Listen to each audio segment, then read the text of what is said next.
Bienvenidos a Physical Podcast.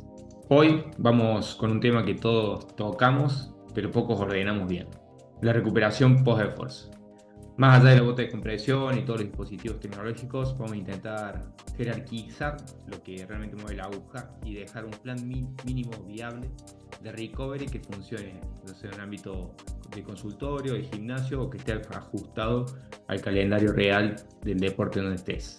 La propuesta es poder definir qué es recuperarse y cómo organizar las primeras 24, 48, 72 horas después de un esfuerzo, después de una competencia, tratando de poner en su lugar todas las herramientas que hoy podemos contar para el manejo de la carga. Soy Javier Asinari y hoy me acompaña Matías Sampietro para ordenar este recovery con criterio, evidencia y formatos que puedas aplicar desde el primer día. ¿Cómo estás, Mati? Hola Javi, ¿cómo va? Hola a todos, ¿cómo están? Mati, la primera pregunta que nos surge y un poco en los espacios donde siempre intercambiamos es, bueno, ¿cómo definimos la recuperación post-esfuerzo y cómo de alguna manera la podemos organizar en el microciclo semanal? Bueno, es muy buena pregunta. Yo cuando intentaba ordenar un poco este tema eh, durante mucho tiempo, lo primero que se me viene a la cabeza ahora después con el tiempo es que para que nosotros podamos hablar de recuperación post-esfuerzo, lo primero que tiene que haber es esfuerzo. O sea, la recuperación post-esfuerzo va a ser una actividad positiva o va a ser una intervención positiva siempre y cuando lo que querramos recuperar o acelerar sea la fatiga. Entonces, justamente ese es un poco el objetivo. Muchas veces creo que estamos sobreutilizando las medidas de recuperación por esfuerzo, que podría ser no tan positivo para las adaptaciones que uno está buscando. Entonces, en primer lugar, la recuperación por esfuerzo es la implementación de acciones ordenadas bajo un sistema o un proceso de toma de decisión que ayude a generar un proceso de recuperación posterior a ese esfuerzo eficiente, ¿no?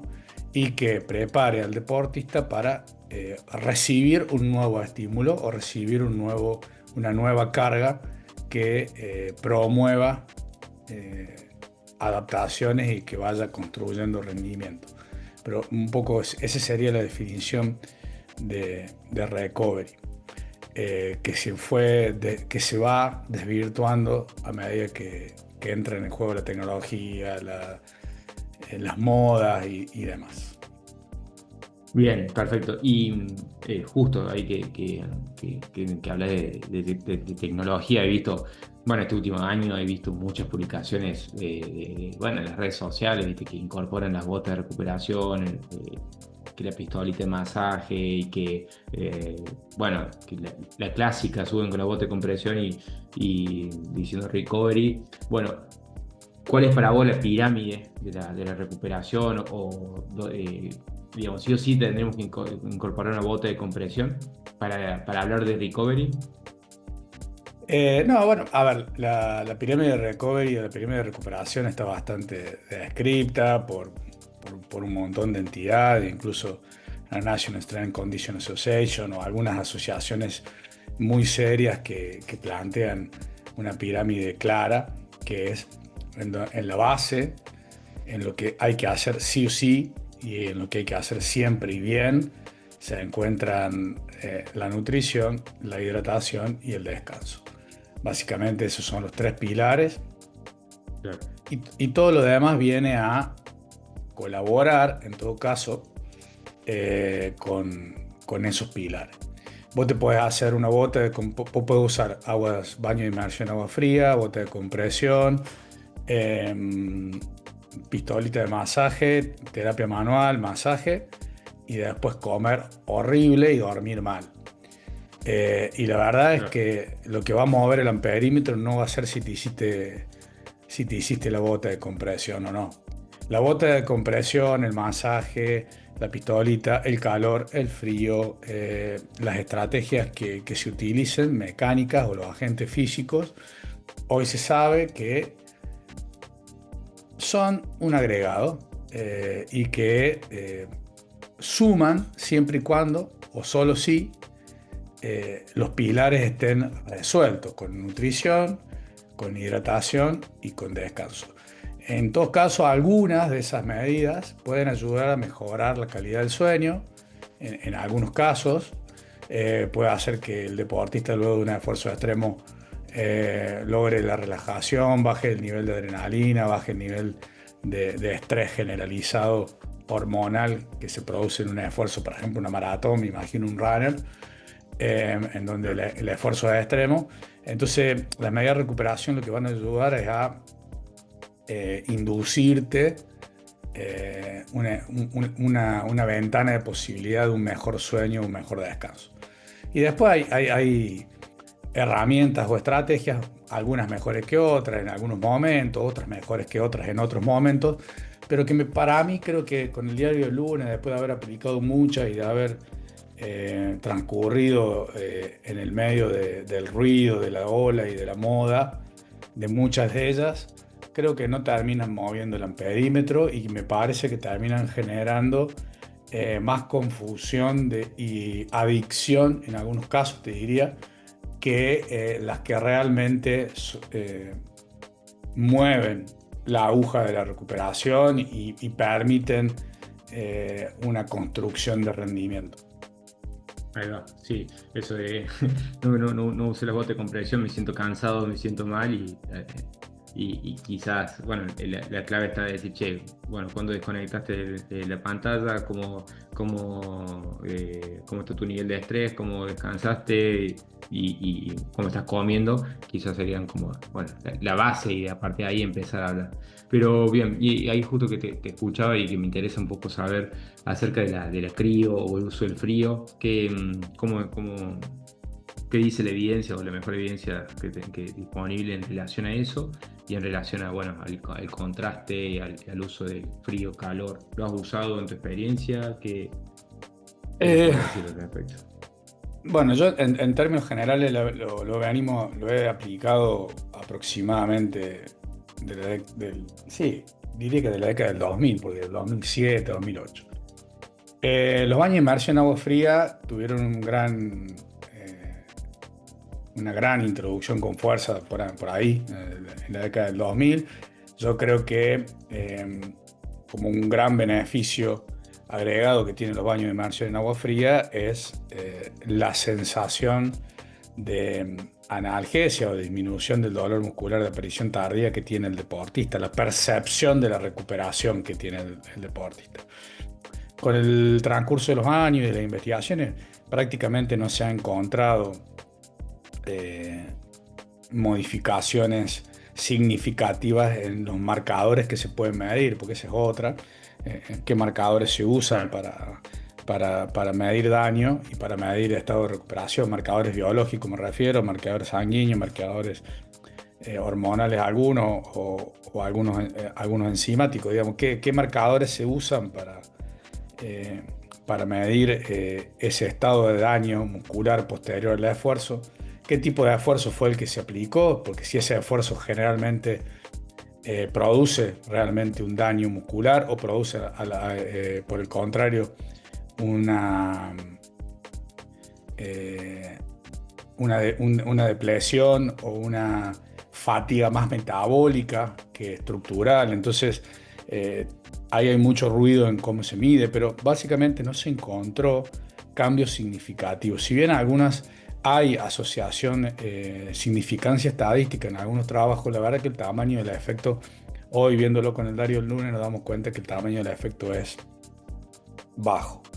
Entonces, en términos generales, creo que los baños de inmersión en agua fría, creo que cumplen, hoy está bastante más contextualizado, creo yo.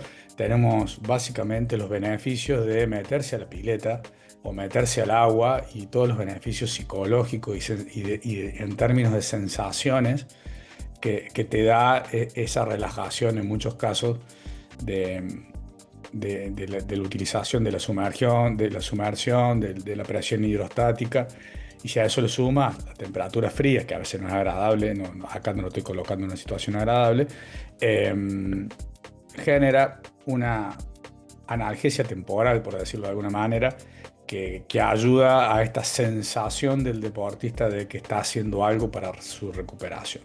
Entonces, en ese contexto, hoy soy menos exigente. Antes yo era un defensor, creo que acérrimo de solamente los baños de inmersión en agua fría. Me parece que el contraste puede aparecer o emerger como una solución, pero en términos prácticos, la verdad que el aplicar contraste es mucho más complejo, engorroso Claro, claro. y logísticamente mucho más demandante que hacer baños de inmersión en agua fría, o ahora, por ejemplo, se plantea solamente agua caliente, digamos, o sea, uno de los dos. Eh, Claro. creo que cualquiera de las opciones son válidas. En este caso habría que puntuar. Me parece que el lugar que tienen los baños de inmersión en agua fría es justamente posterior a los esfuerzos extremos. Porque sí, por ejemplo, se ha encontrado que colabora en esto que hablábamos recién, colabora en esto de preparar al sujeto para un mejor descanso posterior, ¿no? Entonces, ayuda a que el deportista vaya teniendo mejores sensaciones corporales a la hora de luego ir a la cama a Bien. dormir, ¿no? Entonces, por ahí, por ese lado, creo que va el baño inmerso. Está bueno. Y en tu experiencia, monitoreabas la temperatura, monitoreabas, no sé, la posición corporal, daba igual. Yo por ahí veo que muchos lo utilizan sentados, pero he visto algunas publicaciones que idealmente tendría que estar parado.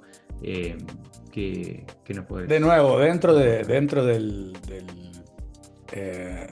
debate científico, parecería ser que es estadísticamente significativamente mejor hacerlo parado porque le Ahí va, sumamos el beneficio de la presión hidrostática, pero ahí va. el tamaño del efecto creo que es mínimo. Entonces, Bien. es lo que consigas, básicamente, y ahí es donde contexto y logística matan relato científico, porque sí, ok, hay que hacerlo parado y no consigo tacho y lo que tengo es una piletita, lo meto en la piletita.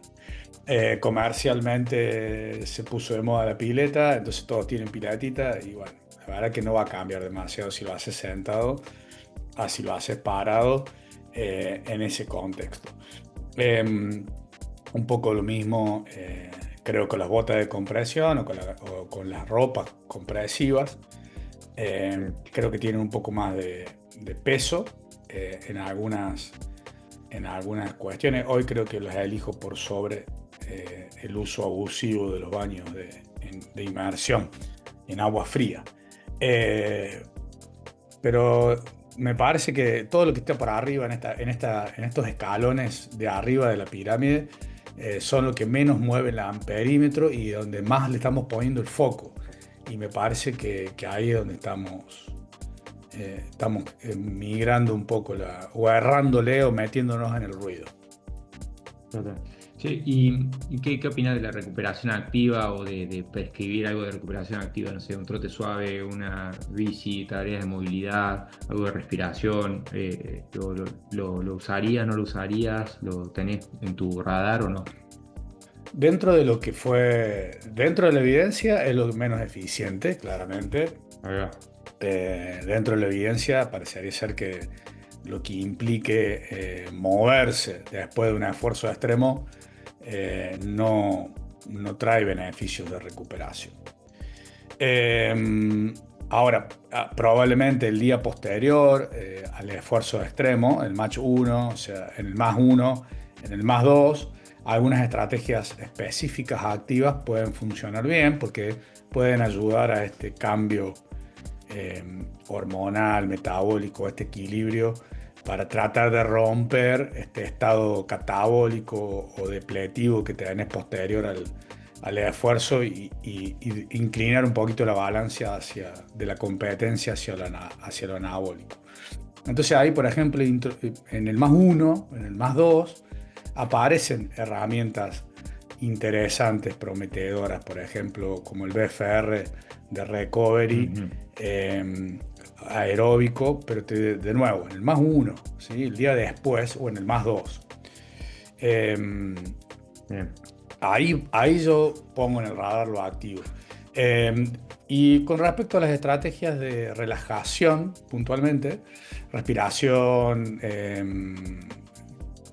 meditación y todas aquellas que apunten a la arousal, que me enseñaron a pronunciar en inglés una palabra difícil, eh, yo le decía arousal, como los gringos del campo, y es arousal. Eh, no tengo tanta experiencia, la verdad que no es un campo que yo me dedique ni que me guste. En términos de gustos personales no significa que el campo no sea serio, no pueda tener información productiva. Creo que en buenas manos y en manos de gente que sepa y que realmente le dé la importancia que tiene y no sobredimensione, siempre apostar a aquellos deportistas que el equilibrio psicológico le hace bien o es necesario, apostar a ese tipo de acciones puede ser positiva, digamos. Creo que no, o en todo caso no son malas. Entonces, mientras que Claro. no dañen y sumen, va para adelante. Che, Mati, ¿y qué indicadores tenés vos para monitorear, digamos, este grado de fatiga? O utilizabas, no sé, la frecuencia cardíaca. Hoy veo que muchos están utilizando el CMJ para monitorear la fatiga en contexto del club, donde capaz tenés ese dato.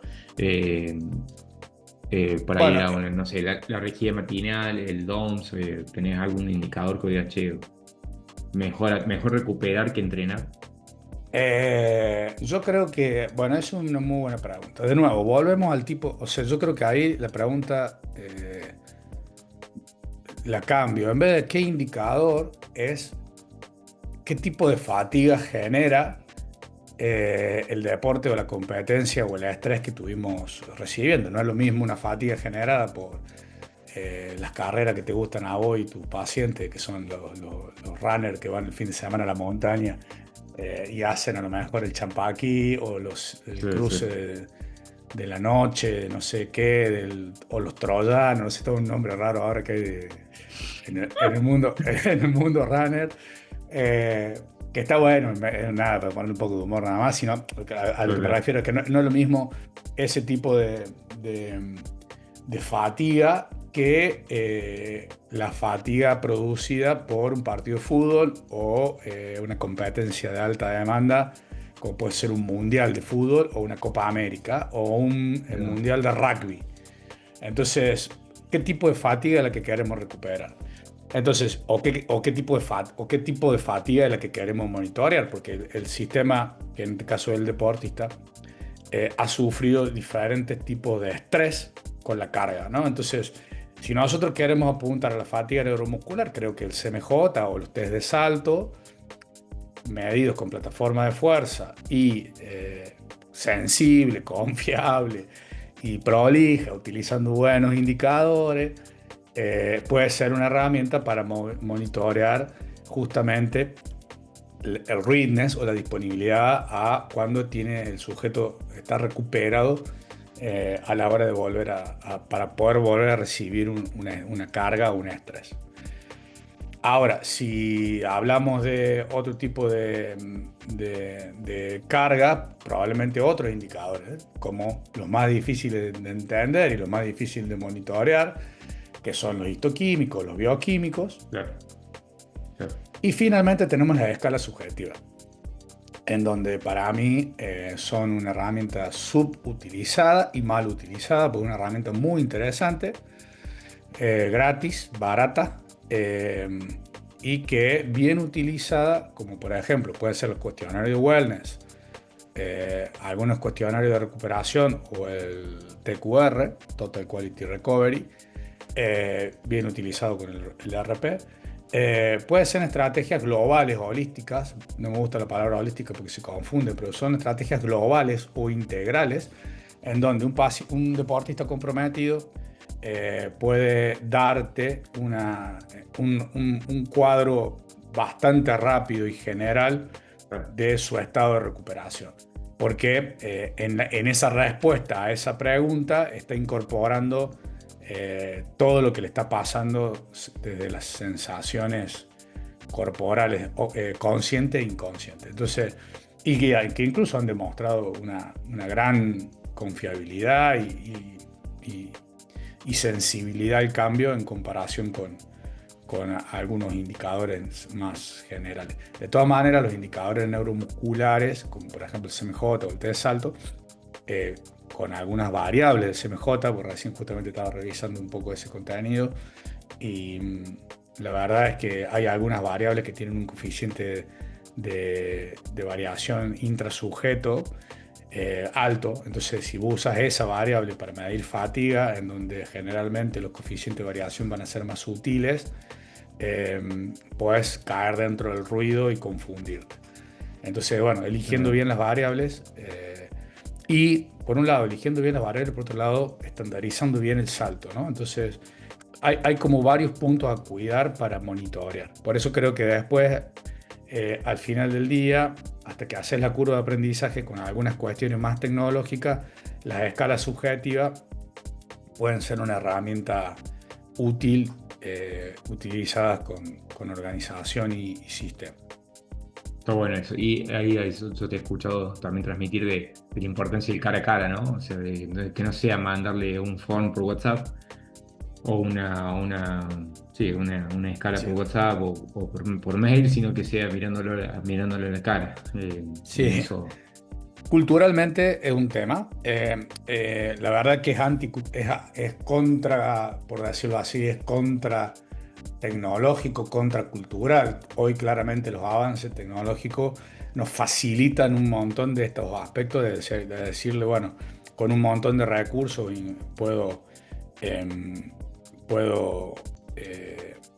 obtener el dato de su estado subjetivo, ¿no? Responder un cuestionario, se lo mandas por WhatsApp y te lo responde. Pero la verdad es que muchos trabajos, o algunos trabajos más antiguos que a mí me gusta ver, mejores metodológicamente, han demostrado que el valor más sensible es el face to face, ¿no? El cara a cara, y con escalas, cuadros o tablas lo más limpias posible, en donde el sujeto, por supuesto, sí se puede ser individual, bueno, varios condimentos que mejoran la sensibilidad de las escalas, pero a mí personalmente me gusta el face to face, porque también en el caso de los entrenadores y en el caso de los oficios de equipo y demás, invita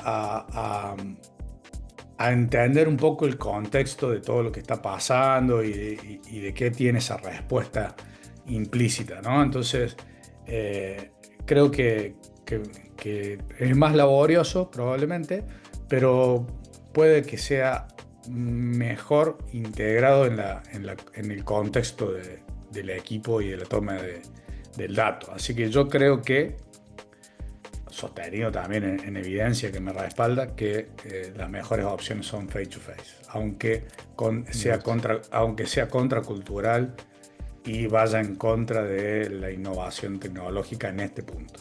Excelente, Mati. Sí, claro, toda esta vorágine por automatizar y por quitar tareas repetitivas y porque todo suceda medio que rápido. Esto que estás transmitiendo es un poco contraintuitivo, pero por ahí también forma parte de nuestro trabajo, ¿no? Es decir, forma parte de lo que hacemos, el escuchar, el mirar, el estar abierto y saber que hay cosas que no las podemos automatizar, no las podemos dejar solamente a una cuestión digital.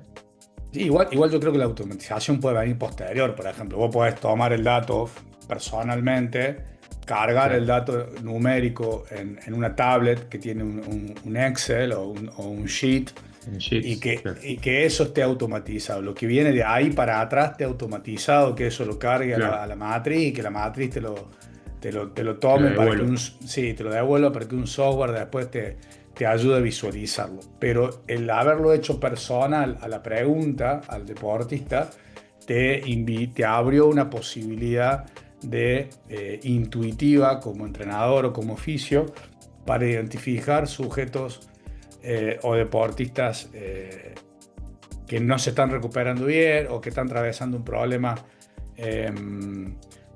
psicoemocional, o están con algún otro momento que más humano Claro, sí, sí, sí. que lo estrictamente numérico y automático. Lo estrictamente numérico y automático lo podemos sistematizar y lo podemos, después podemos automatizar otras cosas, las planillas. O sea, va a ser mucho mejor automatizar, o va a ser mucho más potente automatizar otros procesos. Yo creo que no. Hoy, aparte también, hoy en día en estructura, esto es engorroso cuando lo vemos desde el prisma de estructuras con bajo recurso humano. Ahora, si ustedes me preguntan a mí, en estructuras con gran cantidad de recursos humanos, que cada vez hay más, cada vez más los clubes, las distintas estructuras tienen mucha gente a disposición para hacer un montón de cosas, o practicantes o pasantes o fellow que están ahí haciendo el aprendizaje. Yo creo que ponerlos a tomar los datos diarios eh, de manera sistemática y tener la responsabilidad de registrar el RP o la percepción subjetiva del esfuerzo y el TQR el otro día a la mañana o la escala de wellness, también los entrena en otras habilidades como profesionales, ¿no? Eh, los entrena a preguntar, a mirar, a estar en contacto con lo que está pasando en el día a día del entrenamiento, eh, A educar. a educar, a entablar eh, una rutina y un hábito desde la educación, porque bueno, el deportista también ve que el profesional está rutinariamente, de manera responsable, tomando el dato como una gota de agua. Entonces eso también transfiere hábitos al deportista, me parece, a partir del ejemplo, ¿no? Entonces creo que tiene varios puntos positivos, probablemente con otros especialistas podemos debatir y me dirán y tendrán los contraargumentos, pero creo que yo todavía lo seguiría tomando individual, persona. Me gusta, me gusta. Mati, para quienes nos están escuchando o nos están viendo, si tuvieras que dejar uno o dos mensajes claves sobre este tema para la práctica diaria, ¿qué nos dirías? Bueno, primero, antes que nada, tratar de identificar el recovery, a ver cómo estructuro un tip práctico. Que justamente la estrategia de recuperación esté incluida dentro de un sistema integral de abordaje de tu paciente entrenado. ¿Por qué? Porque esto va a implicar que vos sepas qué carga o qué tipo de entrenamiento recibió tu paciente entrenado, puedas inferir qué tipo de fatiga, por lo menos estimada, es la que probablemente tenga, y en base a eso recomendar las mejores estrategias de recuperación. Siempre partiendo de la base que lo primero que tiene que estar resuelto es el hábito de nutrición, hidratación y descanso. Y en descanso incorporar, para mi gusto, el ocio, ¿sí? El descanso mental, la recuperación psicológica y social del deportista de alta demanda, sobre todo, o de alta demanda propia del deporte, o de alta exigencia, autoexigencia, como muchos deportistas tienen individuales, en donde entran en un loop de obsesión a veces tóxico. Entonces, asegurar, si eso está asegurado, luego optar por las mejores opciones de recovery que hay disponible, o que tengas disponible en función a tu contexto, para educar al paciente a que las realice. Para mí, lo más importante también, como un segundo tip, sería poco a poco, dentro de este proceso de educación, fomentar la autogestión y fomentar el hábito individual del deportista con la recuperación. Que no dependan de tener que ir a una persona o hacer ciertas cuestiones que generen otra dependencia más, que es, por ejemplo, bueno, yo sí me hago una terapia manual o lo que sea. No digo que no se lo puedan hacer, pero a lo que me refiero es que me parece que el recovery tiene que estar autogestionado por el paciente en función de una muy buena educación que este paciente tenga en torno a lo que le está pasando y a lo que está haciendo con su entrenamiento. Entonces creo que esos serían los dos grandes consejos que le doy. Muy bueno, Martí.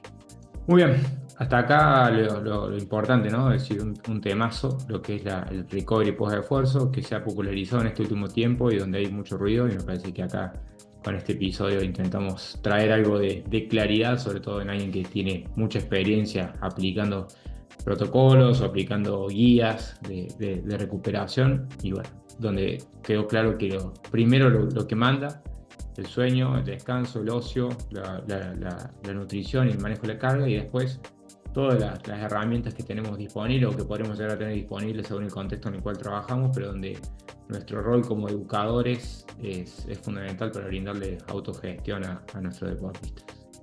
¿Algo más para sumar? Nada, simplemente asentir todo lo que dijiste el último y nada. Por ahí lo simple, lo más eficiente, lamentablemente lo que menos vende, pero creo que a la larga lo que más paga. Así que mantenernos simples y acompañar a nuestro deportista en su recuperación, más que tratar de recuperarlos. Sin duda, me gustó. Gracias, Mati, gracias por tus aportes. Soy Javier Acinari. Si esto te sumó, compartilo con tu staff, compartilo con tus compañeros y no dejes de ver todos los recursos que tenemos a nivel blogs y a nivel videoblogs para poder sumar tu caja de herramientas. Nos vemos en el próximo episodio de Physical Podcast. Nos vemos, hasta luego.